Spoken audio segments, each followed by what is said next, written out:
Well, now joining us on Book TV is Donald Luskin. I Am John Galt is the name of his book. Today's heroic innovators building the world and the villainous parasites destroying it. First of all, Mr. Luskin, who is John Galt? Who is John Galt? That's the slogan from Atlas Shrugged, an amazing book written 55 years ago that could have been written yesterday. It perfectly describes our world of declining economies, declining wealth, declining innovation, declining moral standards.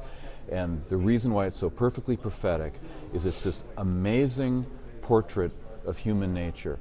And the heroes and the villains who are in great conflict in that book are just like the real people who are moving the world for better and for worse today. And who is John Galt was a question that was asked over and over in that book. And we didn't find out till the end who was John Galt. This was the big mystery. And it turns out that John Galt was the man who was responsible for putting the world into decline. And how did he do it? He did it by getting all the smart people to go on strike. So that's something that we haven't tried in this world. In our real world, the smart people just keep working no matter what. Is there a John Galt today? Well, in the book, we identify real people with various Rand characters, including Galt, and the one we attach to Galt is the CEO of BB&T, John Allison, the man who built BB&T into the 10th largest bank in the United States and only one of two that didn't need TARP funding. BB&T, for the Americans who live outside the South, may be an unknown name, but it is #1 market share bank in all 13 southern states and the District of Columbia and the 10th largest bank in the U.S. by assets. This one man did it, and he did it by getting every single employee, right down to the tellers, to read Atlas Shrugged. And why is he like John Galt? Well, remember, John Galt went on strike. He took his mind off the market in protest of a corrupt world. John Allison retired when the federal government came to him in the financial crisis of 2008 and said, "You don't need to take TARP money, but we're going to force you to take TARP money. We're taking over your bank, just like we're taking over all the rest of the banks." And that's when he walked out into the night and said, "Enough." Who are some of the villains in, first of all, in Atlas Shrugged, and then how do you fit them into your book, I Am John Galt?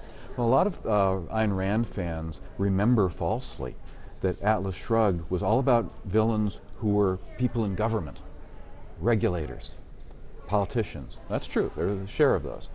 But the worst villain in Atlas Shrugged was actually a corrupt businessman who worked hand in hand where corrupt business corrupted corrupt politicians in an unholy alliance that crashed the economy. And the corrupt businessman par excellence, who just about brought the whole world economy down in 2008, was Angelo Mozilo, the CEO of Countrywide Finance. This is the man who essentially invented subprime lending. Now, another key villain in Atlas Shrugged was a government figure, a sort of a super-duper financial planner regulator. The character's name is Wesley Mooch. In the book, we liken him to Congressman Barney Frank, because Barney Frank was the godfather of Fannie Mae and Freddie Mac in the U.S. Congress. And the two of them, Mozilo in the private sector, Frank in the public sector through Fannie and Freddie, were this unholy alliance that allowed Countrywide and the people who profited by imitating Countrywide to create loans to people who could never repay them.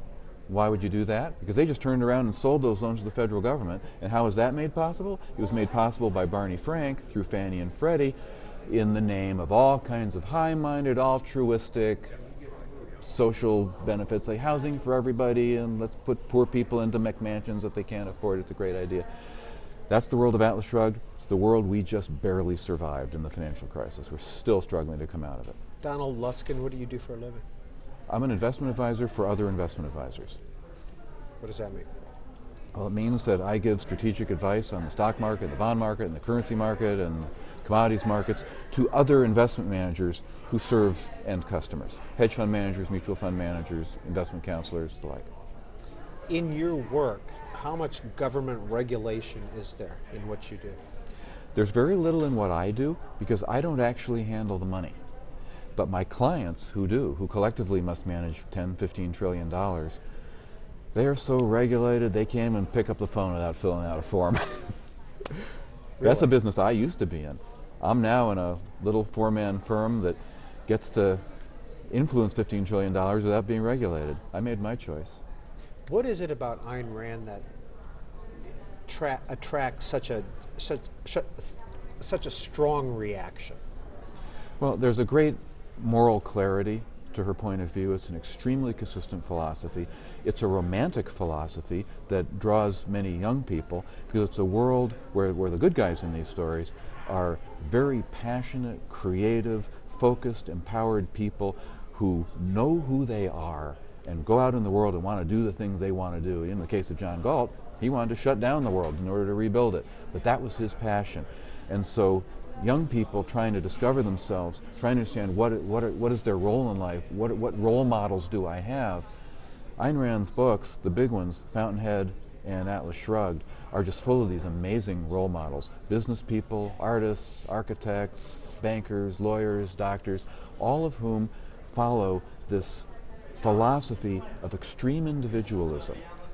Now, she was a controversial character. She loved tweaking people. So she called it individualism, but she also liked to call it selfishness, because she knew that was a word that nobody would like, right? That was a controversial word. So she wanted to rub it in your face.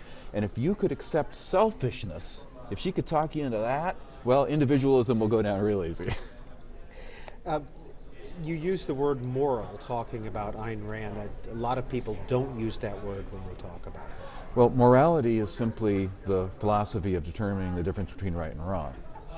Now, there are some people who believe that the only way you can get morality is through religion. Rand was an atheist, and one of the different answer I could have given you to your question of why is she such a polarizing character is she was an atheist in a time in American life when it wasn't acceptable to be an atheist. I think if she were alive and writing today, nobody would even care.